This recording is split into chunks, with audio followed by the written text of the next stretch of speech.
Šį vakarą norėčiau supažindinti jūs su tokia knyga. Pastaruoju metu labai susidomėjau. Michalas Tombakas parašė Kaip ilgai ir sveikai gyventi.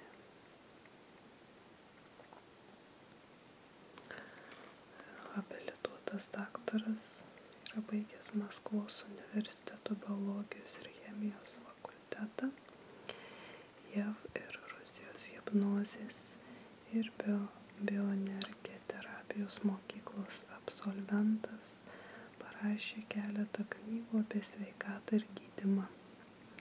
Priklauso natūraliųjų gydymo metodų pasaulio specialistų elitui. Tais atvejais, kai nepadeda tradicinė medicina, reikia nepamiršti, kad yra ir natūraliojo gydymo metodų, kurie gali būti labai veiksmingi. Rašau, kad yra 2000 metų bestselleris. Žodžiu, šiaip informacija, ši knyga tikrai mane užkabino iš karto, nes labai įdomu skaityti iš tikrųjų. Kas toje knygoje rašoma, ar galima išgyventi 150 metų, sveikas stuburas, kvėpavimas ir gyvenimas, sveika mityba, organizmo išvalymas, džiaugsmas senatvėje. Įdomių dalykų yra toje knygoje ir labai gerų patarimų. Taip kad aš jums paskaitysiu, kad jums nereikėtų, o jūs atsipalaiduokit. Aš irgi patogiai atsisėdau ir bandysim paskaityti šitą knygutę. Palikit komentarus, jeigu patiko. Mes tą knygutę skaitysim ir toliau.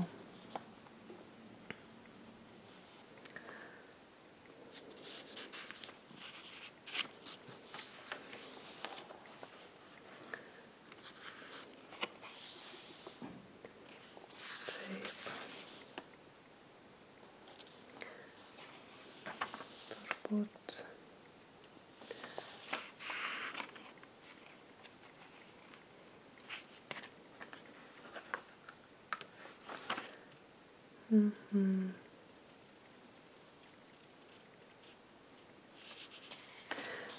Gerai, paskaitysim leidėjo žodį. Apie tai, kaip gyventi ilgai ir sveikai, pastaruoju metu rašyta labai daug. Prikurta daugybė stebuklingų dietų, išliaupsinti nepaprasti preparatai, įkyriai prireklamuota būdų suliesėti ir atjaunėti. Visiems kuriama iliuzija, kad sveikata gali atnešti kažkokios ypatingos priemonės. O juk dėl savo sveikatos, kaip ir dėl kamuojančių ligų, vargstame metų metais. Puikios sveikatos pasiekiama ne stebuklingomis gydymo, jauninimo ar liesinimo priemonėmis, o gyvenimu pagal gamtos ritmą. Kaip tik tokia išmintis ir yra šios knygos leitmotyvas. Joje pateikiama neįprastų, dar niekur neskelbtų receptų, ne tik leidžiančių išlaikyti puikią sveikatą, bet ir suteikiančių progą atsikratyti daugelio mus kamuojančių negalavimų. Knygos autorius Michailas Tombakas sukūrė nuoseklią savo sveikatos puoselėjimo sistemą.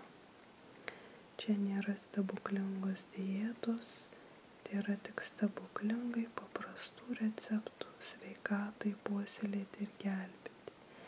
Nerasite čia ir griežtų receptų skaičiuotis kalorijoms. Tai yra pateikiama paprastų ir akivaizdžių gamtą atitinkančių mitybos taisyklių. Autorius ypač pabrėžia, kad sveikata yra ne tik valgymas, kaip norėtų daugelis dietų kūrėjų. Sveikata visų pirma yra nuoseklus ryšys tarp to, ką valgome, su kuo, kaip kvėpuojame, kaip rūpinamės savo kūnu ir psichika.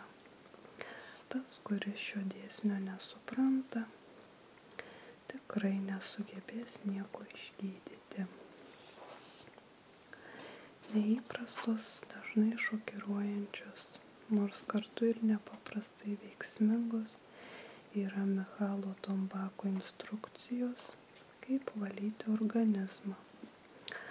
Tokių daugiau nerasite niekur. Jos pagrįstos tūkstantmetėmis rytų ir vakarų natūraliosios medicinos tradicijomis. Naujųjų laikų medicina jas pamiršo. Įdomiausia išvada, besiperšančiai iš šios knygos, galima išreikšti populiariu posakiu: sveikata mūsų rankose.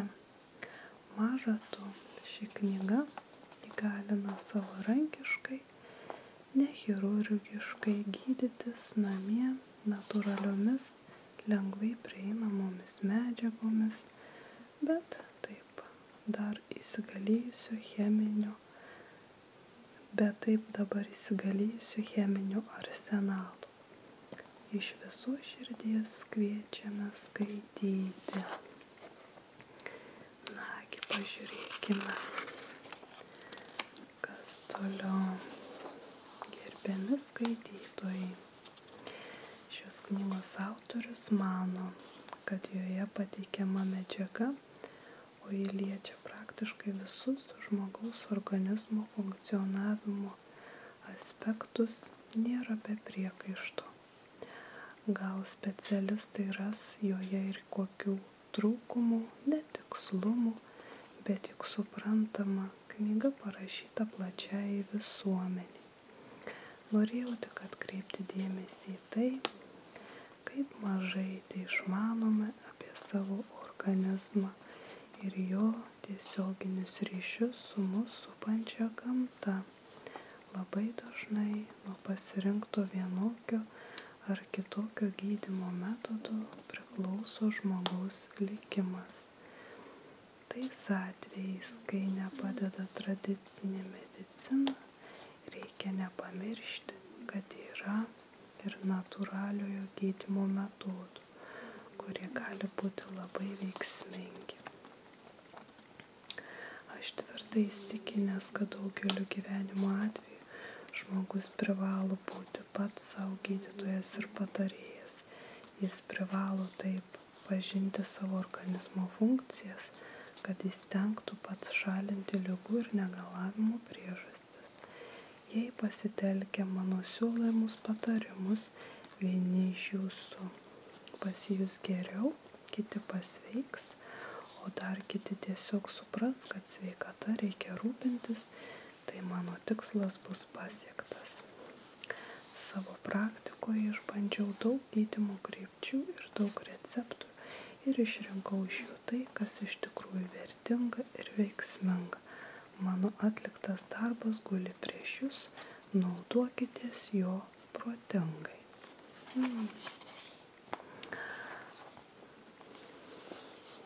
Įdomi knyga. Ar galima išgyventi 150 metų?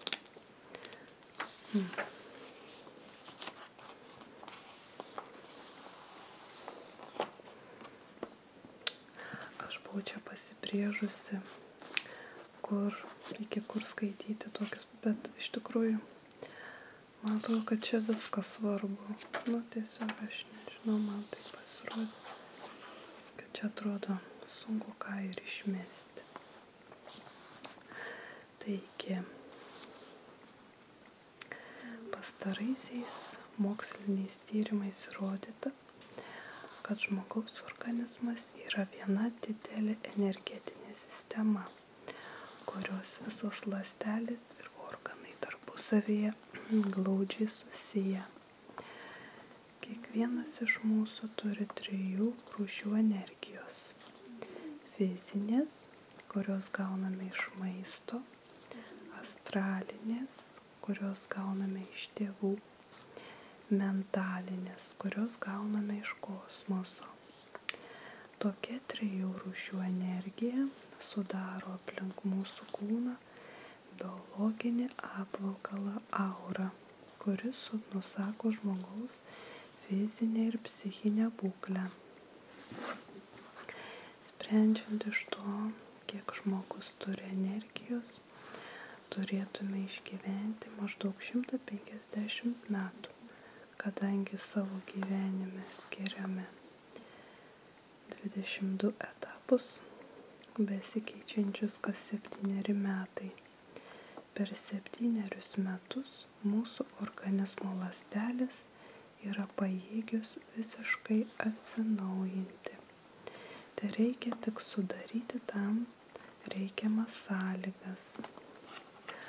Moksliškai patvirtinta, kad 15% sveikatos žmogus paveldi iš tėvų, 15% gali sugrąžinti gydytojai, o štai 70% priklauso nuo gyvensenos.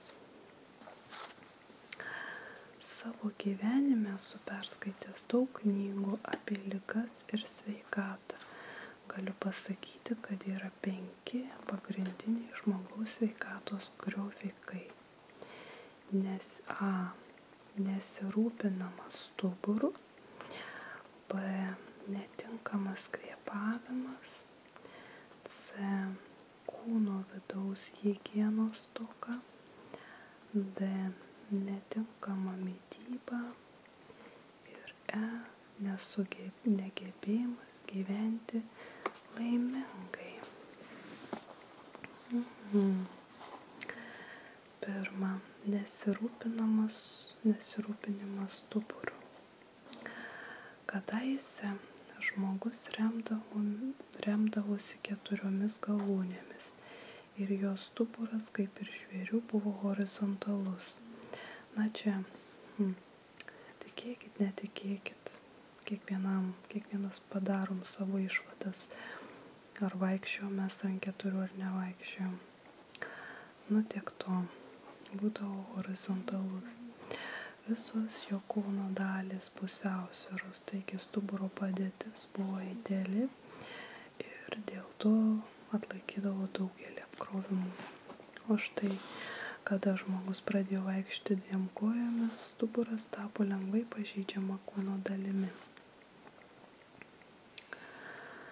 Staigus judesys, nedidelių svorių kilojimas, nejudri gyvensena, netinkama kūno padėtis dirbant ar mokantis ir taip toliau gali paskatinti nedidelį stuburo lankstelių išnirimą. Išniręs lankstelis spaudžia nervus ir kraujagysles, kurios yra susijusios su raumenimis ir konkrečiais vidaus organais. Jeigu nervas pažeidžiamas, tai ir jo valdomas organas blogai funkcionuoja. Pasislinkus kaklo slanksteliams gali atsirasti tokie negalavimai, pavyzdžiui, galvos skausmai, irzlumas, nervingumas, nemiga, sloga, didelis kraujospūdis, nuolatinis pervargimas, alergija, kurtumas, akių ligos, spuogai, įvairios ekzemos, gerklės ligos, peršalimas, skydliaukės ligos. O pasislinkus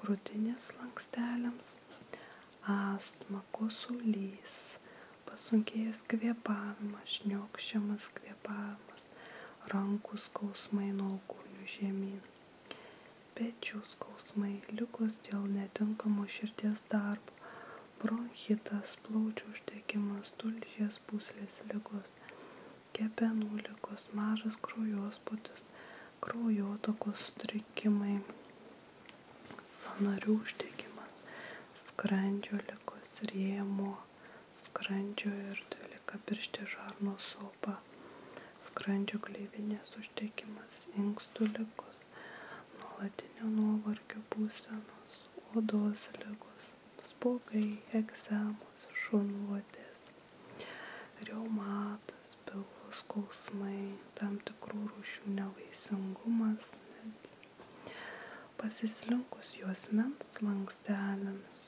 čia turbūt dažniausiai žmonių pasitaiko, vidurių užkietėjimas, viduriavimas, kojų traukuliai, šlapimo pūslės ligos, menstruacinio ciklo sutrikimai, skausmingos menstruacijos, impotencija, smarkus kelių skausmai, sėdmens nervų uždegimas, strėnų skausmai, kojų kraujotakos sutrikimas, kulkšnių patinimas, šaltos kabutėse kojos, kojų silpnumas, kojų mėšlungis, hemorojus.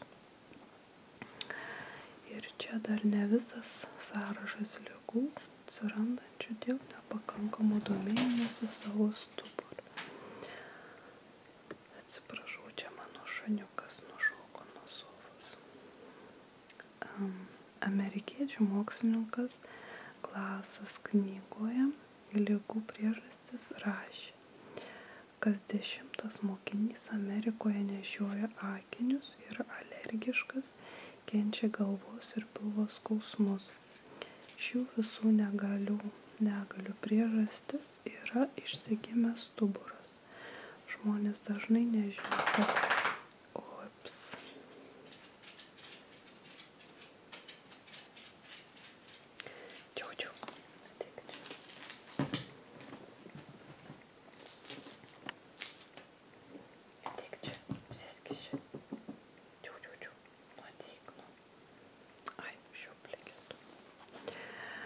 šių visų negalių priežastys yra išsigimęs stuburas.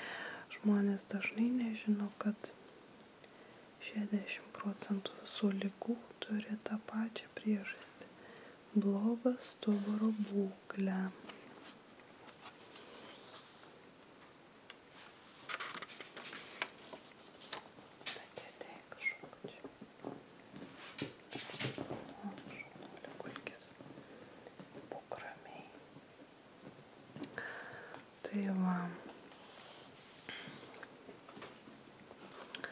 Todėl jeigu jums atsirado čia išvardintų ligų požymių, tai pirmiausia, prašau imti savo stuburo. Atsakymai klausimus, kaip atsikratyti stuburo, pečių, kaulų ir sąnarių ligų, kaip padaryti stuburą sveiką, rasite skyrelyje sveikas stuburas. Oi, tas šuniukas nerimsta visai. Antra dalis – netinkamas kvėpavimas. Atėjimo į pasaulį akimirką mes pirmiausia giliai įkvepiame, o išeidami iš šio pasaulio liaujamės kvėpavę. Tarp gimimo ir mirties yra gyvenimas visiškai priklausomas nuo kvėpavimo. Kvėpavimas tai neregimas maistas, be kurio žmogus negali išgyventi nei 5 minučių. Kvėpuodami iš oro pasiimame deguonies produktų, būtino kiekvienai mūsų kūno ląstelei. Įkvėptas jis su krauju patenka į plaučius, plaučiuose paima mirtino anglies dioksido, kuriame yra ištirpusių žalingų toksinų. nes gyvybės procese gaminame nuodus. Tie nuodai kaupiasi kraujyje ir su juo pasiekia plaučius. Tai anglies dioksidas. Su kiekviena deguonies porcija plaučiai išsilaisvina nuo visų susitelkusių nuodų. Jei gaunamo deguonies kiekis nebus lygus pašalinamo iš organizmo anglies dioksido kiekiui, tai susidarys sąlygos organizmui apsinuodyti. Tokios pusiausvyros sutrikimas yra viena iš pagrindinių prielaidų ligoms ir ankstyvam senėjimui. Kaip rodo vokiečių mokslininkų duomenys, net 9 iš 10 žmonių kvėpuoja netinkamai. Kodėl taip yra? Pasižiūrėkime, kaip kvėpuoja mažas vaikas. Kada įkvėpia, pilvas išsiplečia, o kai iškvėpia, susitraukia. Šitaip kvėpuojant plaučiai gauna daug erdvės ir įtraukia deguonį savo vidurinę ir apatinę sritimis. Kuo daugiau deguonies tenka plaučiams įkvėpiant, tuo geriau jie vėdinasi ir tuo daugiau kraujo eritrocitų gauna energijos ir deguonies. O tai reiškia, kad praktiškai nei vienoje oksidacijos reakcijoje neišsiskiria organizmui žalingų toksinų produktų.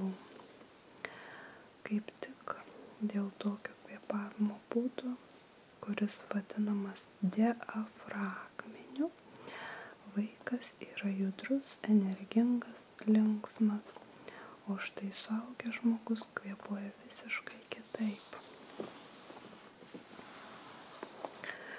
Su amžiumi dėl nepakankamai judrios gyvensenos, stuburo iškrypimų, antsvorio ir kitų priežasčių žmogus pradeda kvėpuoti kitaip. Įkvepiant pakyla rankos ir raktikauliai, šonkauliai išsiskiečia į šalis, pilvas įtrauktas, krūtinės ląstai išsiplečia. Kvėpuojant šitokiu vadinamuoju viršutiniu būdu dirba tik viršutinė mažiausiai plaučių dalis. Paprastai oro nepakanka ir žmogus yra priverstas kvėpuoti tankiai. Ypač akivaizdus toks apkūnių žmonių kvėpavimas. Deguonis pasiekia plaučius mažomis porcijomis. Plaučiai priversti dirbti intensyviau, dideliu krūviu, bet tik viršutinėje srityje. Todėl anksti susidėvi ląstelės.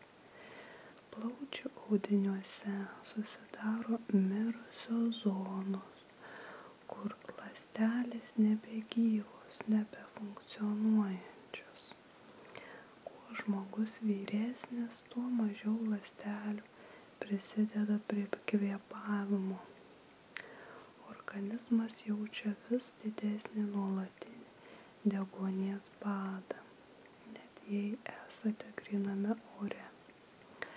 Dėl to atsiranda ne tik kvėpavimo organų, bet ir kraujotakos, kepenų, inkstų ligos. Netinkamas kvėpavimas viena iš pagrindinių paskatų atsirasti dideliam kraujospūdžiui, alerginėms ligoms, skrandžio ir žarnyno ligoms, skrandžio opai, skrandžio ir nusileidžiamosios gaubtinės žarnos gleivinės uždegimui ir kitų. Pasak mokslinės teorijos, jeigu žmogus išmoks kvėpuoti diafragmą, bet to kvėpuoti laisvai, tai sulaikys senėjimą 30-40 metų ir apsaugos nuo daugelio ligų. Jau seniai žinoma, kad visi ilgaamžiai kvėpuoja lėtai. Vienas indų ilgaamžis, kuris sulaukęs 130 metų, atrodė perpus jaunesnis. Paklaustas, kur jo jaunystės paslaptis, pasakė, kad ji tinkamas kvėpavimas. Kvėpavo jis po kartą per minutę. Kuo giliau kvėpuoja žmogus ir kuo mažiau kartų per minutę įkvepia, tuo ilgesnis jo gyvenimas. Tinkamas kvėpavimas, geros sveikatos ir ilgos jaunystės laidas. Įvairių kvėpavimo būdų paslaptis smulkiai aprašytos skyrelyje Kvėpavimas ir gyvenimas. 3. Kūno vidaus higienos stoka. Apie išorės higieną kiekvienas žino nuo mažens, o štai apie vidinę žinome nedaug. O juk mūsų vidaus organų būklė lemia mūsų išorinę išvaizdą.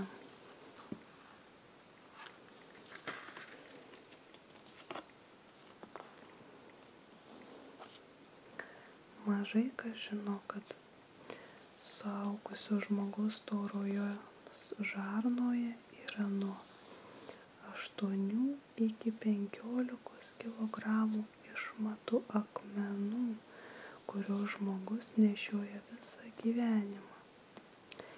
Ypač nuo 40 metų amžiaus storoji žarna taip užpildyta akmenų, kad stumia organus iš jų vietų, sunkina kepenų, inkstų ir plaučių darbą.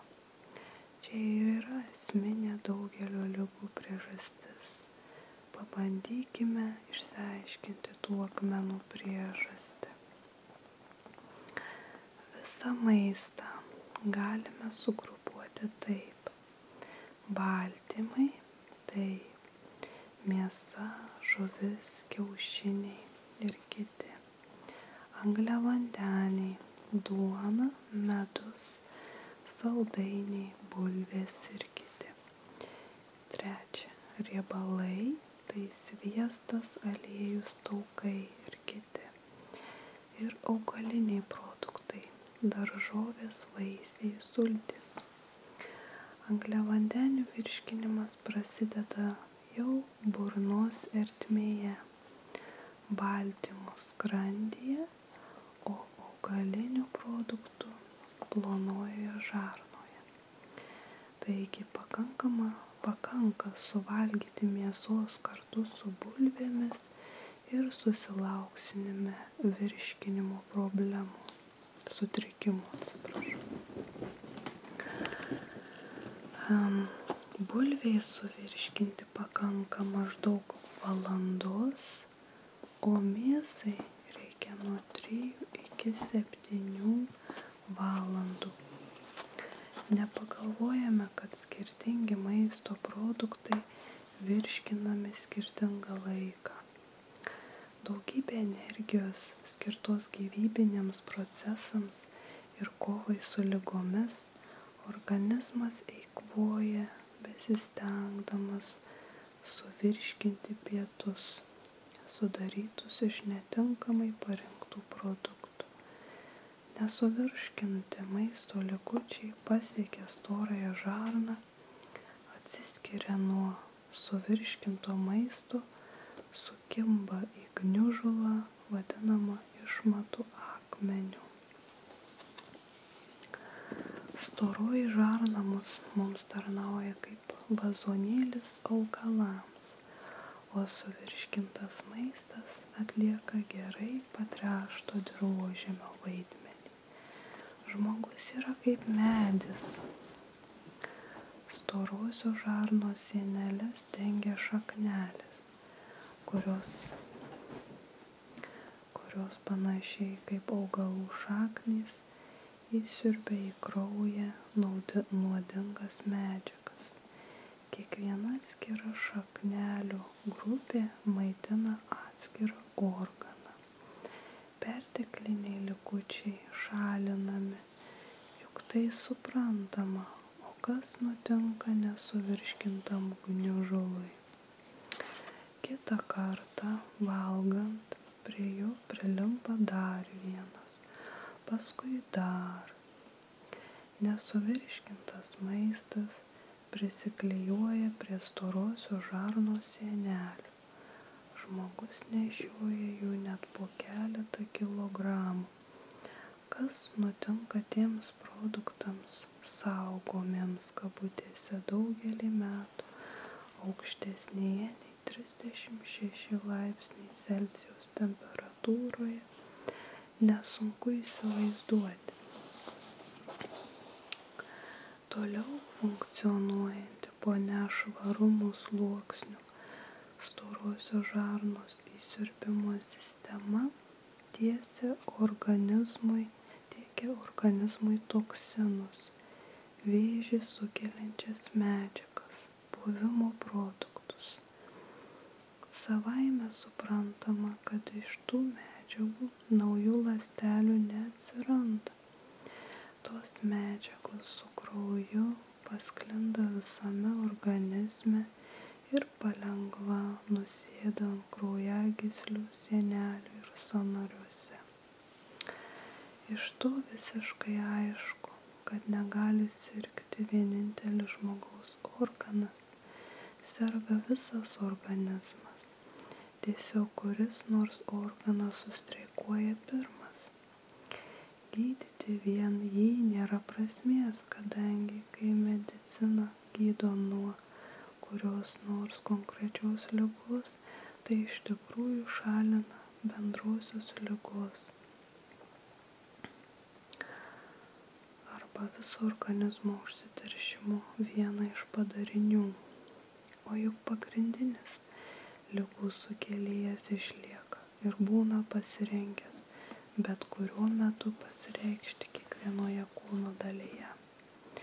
Juk iš užsiteršusios storosios žarnos nuolat skverbiasi į organizmą žalingos medžiagos. Tokios žarnos yra bendrojo apsinuodijimo šaltinis. Nuolat augančios išmatų akmenų sankaupos virsta didžiulėmis sąvartomis. Didžiulis nejudamas atliekų maišelis stumia iš vietos vidaus organus, spaudžia diafragmą, pagrindinį kvėpavimo raumenį, atriboja ją nuo kvėpavimo proceso, gerokai sumažindamas plaučių tūrį. Išstumiamas iš vietos kepenys, pastumiami inkstai, sumažėja plonosios žarnos paslankumas, vyrams susispaudžia šlapimo ir lytiniai organai.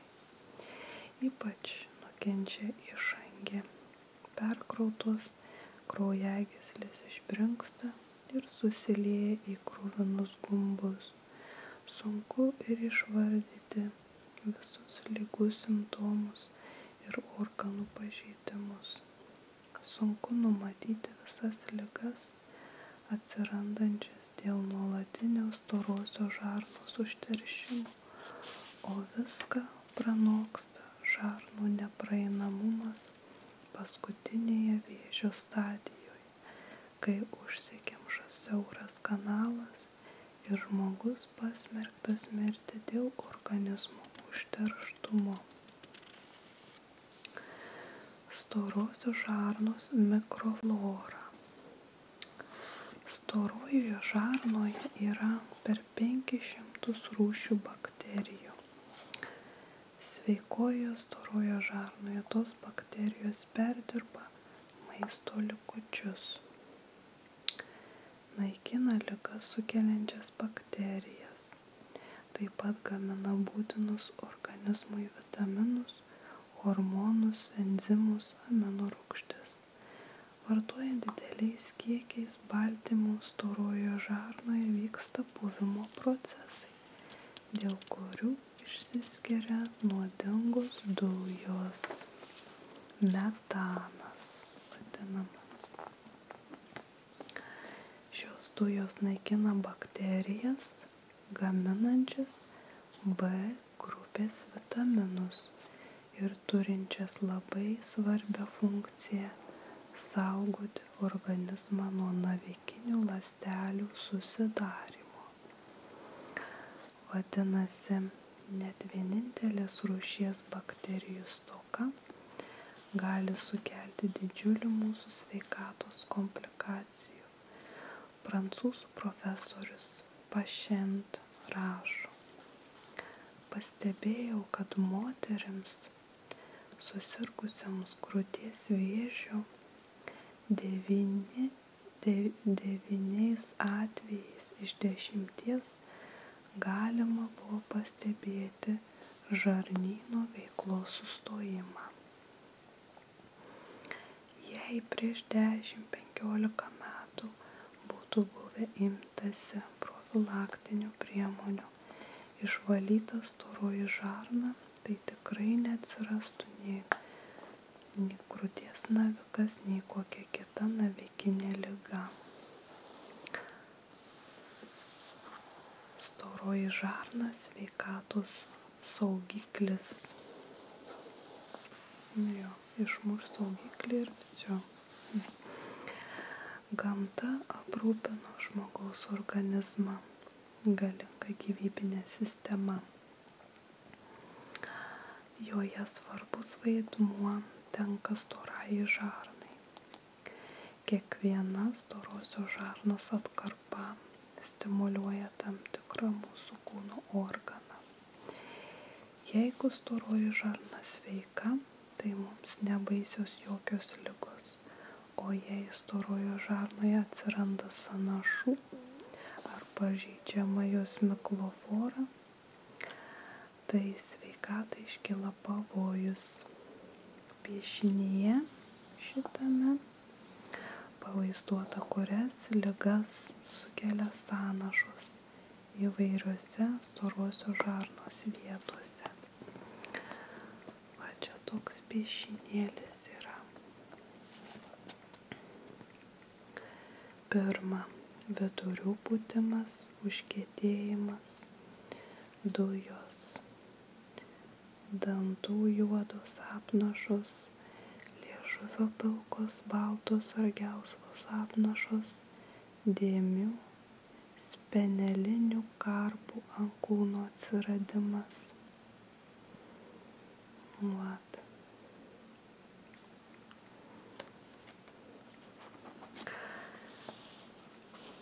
Prižiūrėk savo sveikatą kaip savo automobilį kruopščiai ir rūpestingai. Dažnai šitaip sakoma vakaruose. Kiekvienas turintis automobilį rūpinasi jo išorinė ir vidinė švara.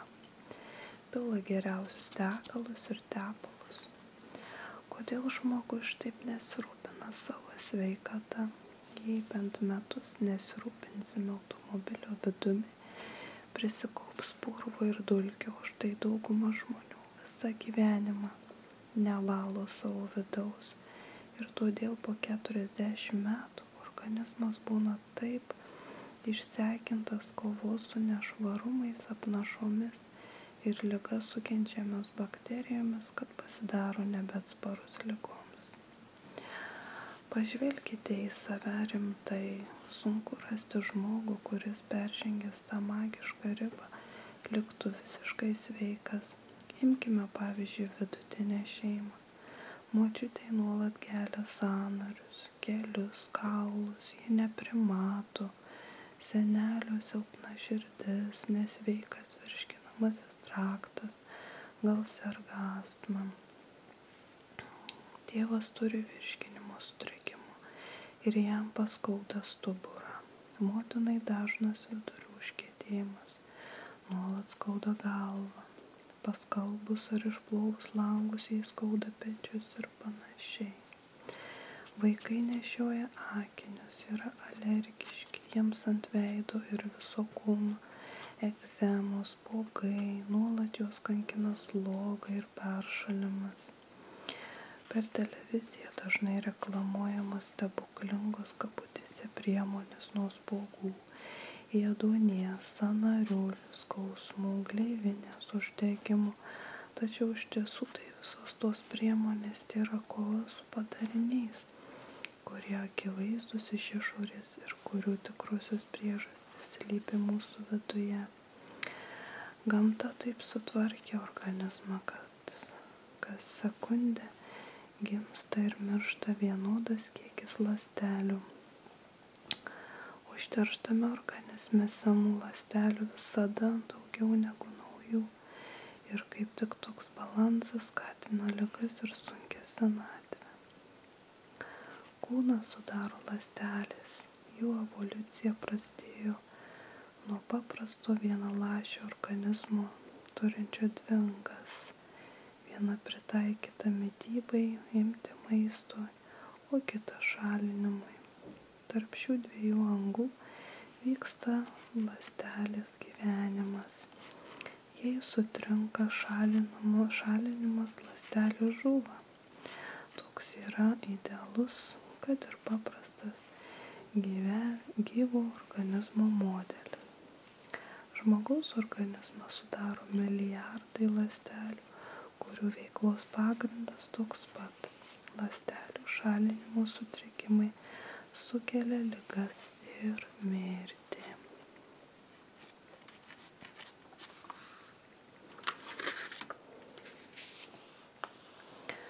Žymus gydytojas Geržonas knygoje Gydymas nuo vėžio rašė: vėžys yra gamtos kerštas už netinkamai valgytą maistą. Autotoksikacija. Organizmo nuodijimasis, autotoksikacija, yra pats baisiausias mūsų sveikatos priešas.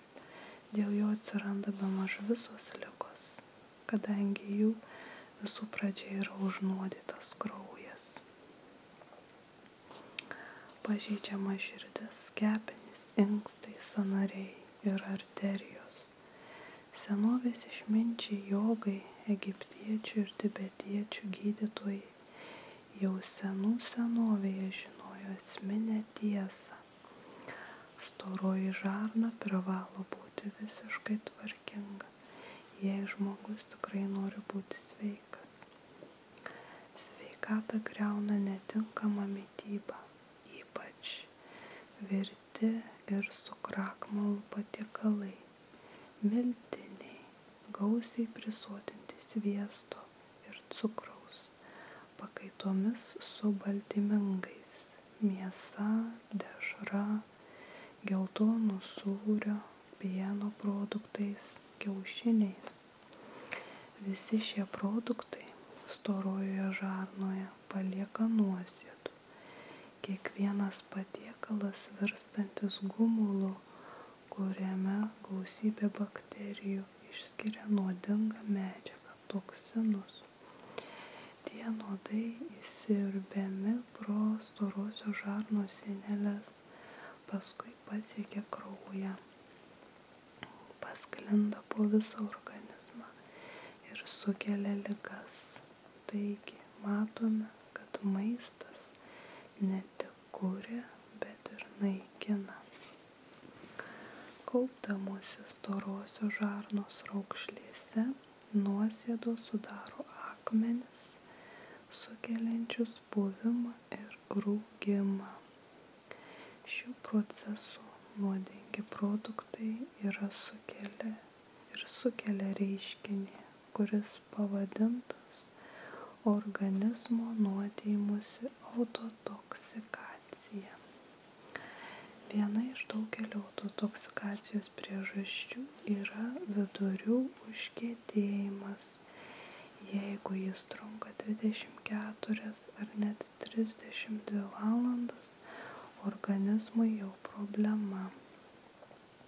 Apsinešęs liežuvis, nemalonus kvapas iš burnos, priepuoliniai galvos skausmai, galvos svaigimas, apatija, mieguistumas, sunkumas pilvo apačioje, pilvo pūtimas ir burzgesys, apetito stoka, būdo uždarumas, padidėjęs jautrumas, niūrios mintis, visa tai dėl vidurių užkietėjimo. Kraujas yra gyvybė. Mūsų kūną sudaro ląstelės, jos audžia audinį. Audiniai suformuoja organus. Organai jungiasi į sistemas, nervų, kaulų, išorinio šalinimo ir kita, tarpusavėje glaudžiai besisiejančias. Ląstelės minta krauju. Kraujas yra gyvybė, tačiau vien tik švarus ir sveikas kraujas, prisotintas būtinos energijos, mikroelementų ir vitaminų, gali kurti sveikas ląsteles, kaulus, odą, plaukus, dantis. Tik neužnuodytas kraujas gali palaikyti reikiamą viso organizmo tvarką, tinkamą būklę. Dėl vidurių užkietėjimo užnuodytas kraujas yra nuodijimosi šaltinis.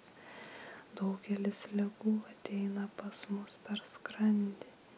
Viena dažniausių vidurių užkietėjimo priežasčių yra labai kaloringas, nedidelio tūrio maistas. Dėl netikusio įpročio malšinti alkį sumuštiniu su arbata ar kava storojoje žarnoje susidaro labai mažas kiekis išmatų. Jis gali neskatinti tuštintis net keletą dienų. Čia puikus vidurių užkietėjimo pavyzdys. Kita vidurių užkietėjimo priežastis – valgymas per dideliais kiekiais. Jau seniai įrodyta, kad žmogus suvalgo 3 gubai ar net 5 gubai daugiau negu būtina jo organizmui. Kai žmogus persivalgo ir ne visi produktai pasisavinami, dalis maisto ima pūti, o produktams pūvant atsiranda pelėsis, skatinantis liguistą būklę. Pavojingas pelėsis. Susidariusiame pelėsyje atsiranda sporų. Kraujas sporas įsiurbia ir paskleidžia visame organizme. Jos įsikuria silpniausiose kūno vietose. Besidaugindamos sporos išskiria fiziologinius produktus baltos, primenančios vašką, medžiagos pavidalu. Tokį sutrikimą vadiname sukietėjimu. Laikas bėga, padėtis komplikuojasi. Žarnoje pūvanti masė sukelia pelėsio išsigimimą ir pradeda žaloti sąnarius. Atsiranda sąnarių uždegimas. Kad pelėsis organizme sukietėjęs ir kad storosios žarnos gleivinė išsigimusi, išoriškai matyti iš dantų juodų apnašų. Kai storoje žarnoje įvedama tvarka, tos apnašos išnyksta. Buvimas storoje žarnoje sukelia stiprų nemalonų kvapą iš burnos. Neatsikratysi jo nei dantų valymu, nei burnos skalavimu. Spuogai, egzemos, šunvodės, atsirandančios cistos ir navikai, visa tai yra organizmo apsinuodijimo padarinys. Mūsų organizmo švara – sveikatos laidas. Švarus organizmas yra sveiki nagai, plaukai, dantys, oda, vidaus organai. Organizmas švarinamas labai įvairiais būdais. Visapusiškas organizmo išvalymas. Kiekvienas galės prisitaikyti savo patį tinkamiausią būdą. Atsikratyti nuodų ir apnašų metų metais besikaupiančių mūsų kūne. Netinkama mityba. Pavyzdžiui, imkime visų mėgstamą patiekalą - sumuštinį, duona su sviestu ir rūkyta mėsa, išgeriama arbata arba kava. Toks sumuštinis turi daug kalorijų. Mažas sumuštinio tūris nepriverčia storosios žarnos dirbti. Ji susilpnėja, subliūkšta ir ilgainiui sukelia vidurių užkietėjimą su jo visais žalingais organizmui padariniais. Duonoje, svieste, rūkytoje mėsoje bei įmantriuose patiekaluose yra nedaug biologinių reguliatorių, natūralių vitaminų, hormonų, enzimų. Juos valgant sutrinka virškinamojo trakto hormoninė sistemos veikla, o tas sutrikimas tempia iš paskos kitus sutrikimus. Pavyzdžiui, sutrikus dvylikapirštės žarnos darbui atsiranda skydliaukės ir kasos ligos, smegenų, kai kurių centrų veiklos sutrikimai.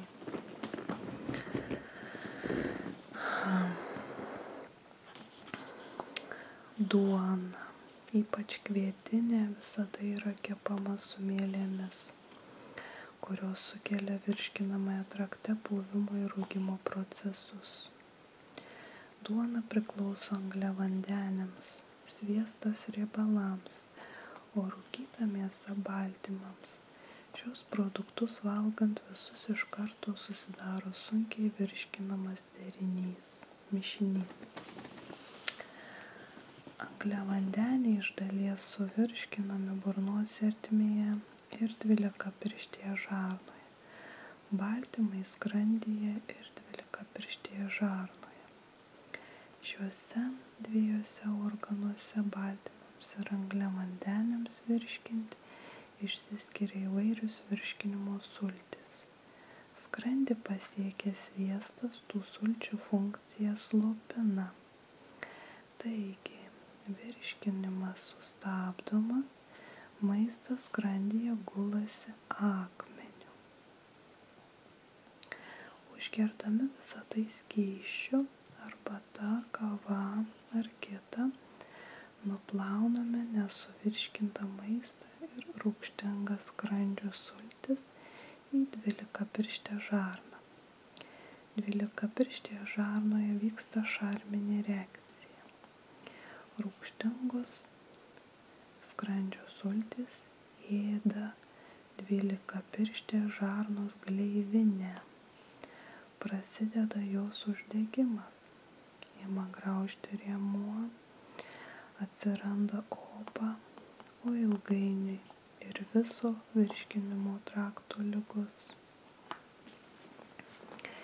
Iš dvylikapirštės žarnos nesuvirškinto maisto liekanos pasiekia storąją žarną. Čia nesuvirškinta duona pūva, o rūkyta mėsa sudaro sąnašas ir išmatų akmenis. Kaip tos nuosėdos veikia sveikatą, jau žinome. Kai kurie iš mūsų neįsivaizduoja gyvenimo be sumuštinio. Nesu didis jo priešininkas, tačiau noriu pateiktuoju pavyzdžiu atkreipti dėmesį į pavojingą sveikatai produktų derinimą. Dideliais kiekiais vartojami gyvūniniai baltymai, mėsa, rūkyta mėsa sukelia nuolatinį buvimą virškinamajam trakte, vidurių užkietėjimo ir organizmo užsiteršimą. Mėsa stokoja kvapo, skonio, todėl, kad būtų ją galima ją valgyti, reikia kepti, virti, dėti įvairių prieskonių, sūdyti, kad skonis pagerėtų. Verdamoje ar kepamoje mėsoje atsiranda 20 nuodingų medžiagų, kurios žaloja kraujagysles ir nervų sistemą. Vieni iš šalutinių produktų atsirandančių ruošiant valgiui mėsą yra pieno rūgštis ir rūgštynių rūgštis, labai žalingos mūsų sveikatai. Gyvūninių baltymų perteklius, ypač ankstyvoje vaikystėje, mažina natūralų atsparumą ligoms. Mėsai virškinti organizmas sueikvoja labai daug energijos. Įvairi alergija, egzema ir kitos vaikų ligos, kurias aiškiname medžiagų apykaitos sutrikimu, atsiranda dėl aklos tėvų meilės.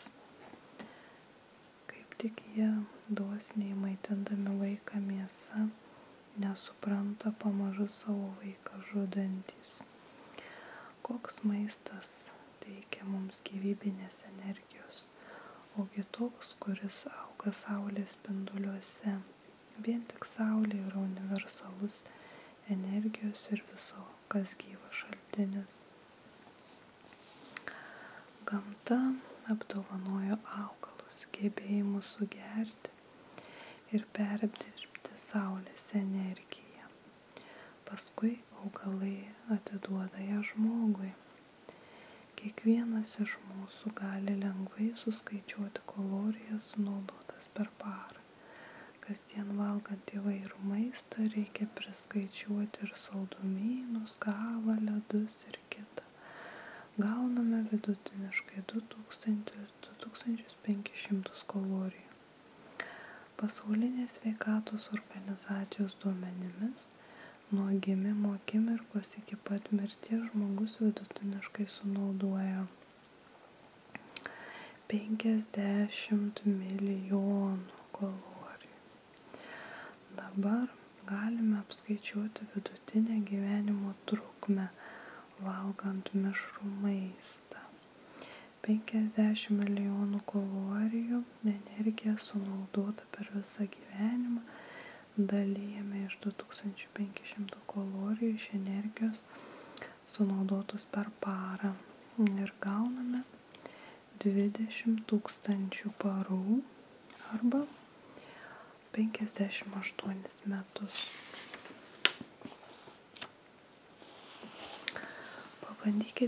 Pabandykime apskaičiuoti natūralių augalinių patiekalų šalininkų vidutinę gyvenimo trukmę. Jie per parą sunaudoja vidutiniškai iki 1000 kalorijų. 50 milijonų kalorijų padalinti iš 1000, 50 000 parų arba 137 metai. Čia jau nebe šiaip aritmetika, čia mūsų gyvenimas.